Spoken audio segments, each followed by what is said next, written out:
नमस्कार, मी प्रशांत चोयेकर। खरं तर गोकुळची निवडणूक लागल्यापासून या गोकुळवर सत्ता मिळवण्यासाठी अनेकांनी प्रयत्न केलेले आहेत। हे प्रयत्न करत असताना कुठल्या पक्षाची ठराव जास्त आहेत त्या पक्षाचं ह्या ठिकाणी वर्चस्व होणार म्हणून बाकीच्या ज्या सहकारी पक्ष आहेत जे सत्ताधारीमध्ये आहेत त्यांनी इतरांचं ठराव कमी करण्यासाठी गोकुळची निवडणूक पुढे ढकलण्याचा प्रयत्न केला।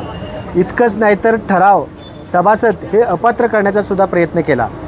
गोकुळवर सत्ता येण्यासाठी गोकुळच्या बाबतीत गलिच्छ राजकारणाचा प्रकार समोर आला आणि संपूर्ण जिल्ह्यात याची चर्चा होऊ लागली। खरं तर ठराव कमी करण्याच्या उद्देशाने इतक्या काही गोष्टी समोर आल्या की आपोआप त्यामध्ये गोकुळची बदनामी झाली आणि गोकुळचं दूधसुद्धा कमी होण्याचं प्रमाण झालेलं आहे। तर एकूणच या गोकुळची बदनामी रोखण्यासाठी डॉक्टर युवराज आपल्यासमोर आलेले आहेत। सर, आपण आत्मक्लेश आंदोलन करत आहात, काय तुमची मुख्य भूमिका आहे, काय सांगाल? आत्मक्लेश म्हणजे काय? की शांतता। एखादं मैत झाल्यानंतर आपण एका याच्यामध्ये आस्ती ठेवतो आणि शांतता सगळ्या प्रस्थापित करतो। त्याच पद्धतीचं हे आंदोलन आहे की 1961 पासून हा संघ स्थापन झाल्यापासून आजपर्यंत ज्या शेतकऱ्यानं, ज्या दूध उत्पादकानं या ठिकाणी ज्या पद्धतीने कष्ट करून संघाला दूध घालून आज संघ मोठा केला, त्याचं नाव ब्रँड आहे। आज गोकुळ म्हणलं की ब्रँड आहे। शहरामध्ये असेल, खेडेगावामध्ये असेल, अनेक ठिकाणी हे दूध जातं, पण अशा गोकुळची बदनामी या महाराष्ट्रामध्ये होत आहे। ह्याला कारणीभूत कोण आहे? हा गोकुळ बंद करायचा दावा आहे का? इतर संघ या ठिकाणी आणायचे आहेत का? काही कंपन्या या ठिकाणी येणार आहेत का? असा गैरसमज आमच्या शेतकरी बांधवांपर्यंत पोहोचत आहे। हा कुठेतरी बंद व्हायला पाहिजे। आज जो शेतकरी काबाड कष्ट करतो त्याला न्याय मिळाला पाहिजे, त्यालाही मतदानाचा अधिकार या ठिकाणी मिळाला पाहिजे। कारण आज तुम्ही बघताय की ठरावाच्या माध्यमातून घोडे बाजार सुरू आहे, पैशाचा अपाट असा पैसा या ठिकाणी खर्च केला जातोय, पण हे कुठेतरी बंद व्हायला पाहिजे। आमच्या ज्या मागण्या आहेत त्या पूर्ण केल्या पाहिजेत, याच्यासाठी हे आत्मकलेशन आहे।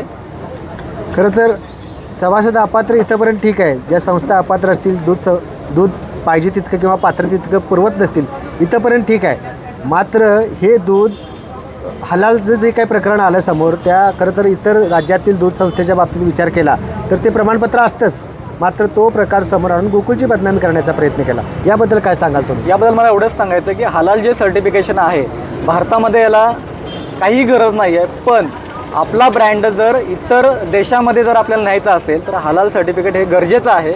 आणि मला कोल्हापूर जिल्ह्यामध्ये सांगायचं आहे की म्हणजे अनेक जाती आहेत आणि अनेक जाती धर्माची लोक या ठिकाणी गोकुळमध्ये दूध घालतायत, त्याच्यामुळे याला विरोध करण्याचं कारण नाही आहे। जे कायदेशीर प्रमाणपत्र आहे ते कायदेशीर प्रमाणपत्र जर बाहेर देशांमध्ये जर आपल्याला प्रोडक्ट पाठवायचं असेल तर त्याच्यासाठी ते आवश्यक आहे आणि ह्याचं राजकारण करू नये। हलाल प्रकरणी गोकुळच्या सर्व संचालकांनी प्रशासकांना निवेदन दिलेलं आहे की या गोकुळची बदनामी केल्याबद्दल त्यांच्यावर कारवाई करावी। तुमची काय मागणी आहे? 100% कारवाई व्हायला पाहिजे, आमची तीच मागणी आहे। आमच्या मागणीच्या पत्रामध्ये तोही मुद्दा आहे। खरं तर ठराव कमी अधिक होण्याच्या या वादावरून एकमेकाला बदनामी किंवा कुणाचं संचालक कमी येण्यासाठी त्यांचं ठराव कमी करावं असा उद्देश बाळगून बरेच जण महायुतीतले घटकच एकमेकाशी स्पर्धा करत आहेत आणि विनाकारण प्रशासक नेमण्यापासून ते गोकुळचे सभासद अपात्र करण्यापर्यंतचं हे राजकारण सुरू आहे। एकूणच या खरं तर डॉक्टर युवराज यांचं कौतुक केलं पाहिजे की गोकुळची बदनामी रोखण्यासाठी ते पुढं आलेले पाहिजेत। आमच्यासोबत इथं दूध उत्पादकसुद्धा आहेत। सर, तुम्ही काय सांगाल? आम्ही या ठिकाणी कोल्हापूर जिल्हा दूध संघ आमचा एक शेतकऱ्यांचा एक आत्मा आहे म्हणून आम्ही समजतो आणि या हा जर आत्म्याला जर सुख झालं तर आम्हाला दुःख भोगावं लागतं आणि हा दूध संघाची जवळजवळ आता 2 महिने किंवा बरेच दिवस ती चर्चा आहे।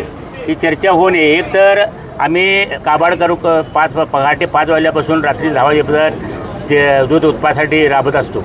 कारण आता स्वतः आमच्या गावातीलच 2 माणसं अशी दगावली की वैरण आणताना 2 माणसं दगावली आणि त्यांच्यासाठी कोण न विचार करता हे आपलीच पोळी पाहण्यासाठी आपण जर हे होत करत असतील तर शेतकरी आम्ही दूध उत्पादक घालतो, आमच्या उत्पादकासाठी काही कोण लक्ष देत नाही। कारण एक तर दुधाचा दर त्या मानाने आम्ही ज्या पद्धतीने आम्ही राबतो, कष्ट घेतो त्या पद्धतीने आम्हाला दुधाचा दर मिळतच नाही। कारण प्रत्यक्षात हा दुधाचा दर आहे कमीच आहे। नक्कीच याबाबतीत जे राजकारण सुरू आहे खरं तर स्पष्ट असं दिसतं की राज्य शासनाच्या वतीने प्रशासक नेमण्यापासून ते सभासद अपात्र करण्यापर्यंतच्या ज्या काही हालचाली सुरू आहेत त्या हालचाली गोकुळ बदनामी करण्याच्या आणि इतरांचं ठराव करून आपली कशी सत्ता येईल असा प्रयत्न या ठिकाणी केला जातो।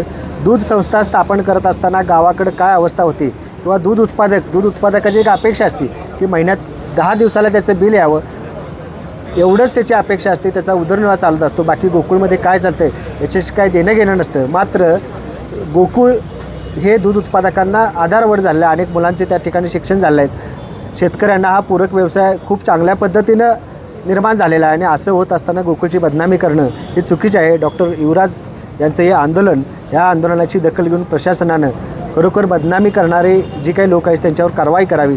प्रशांत चोळेकर, आवाज इंडिया, कोल्हापूर.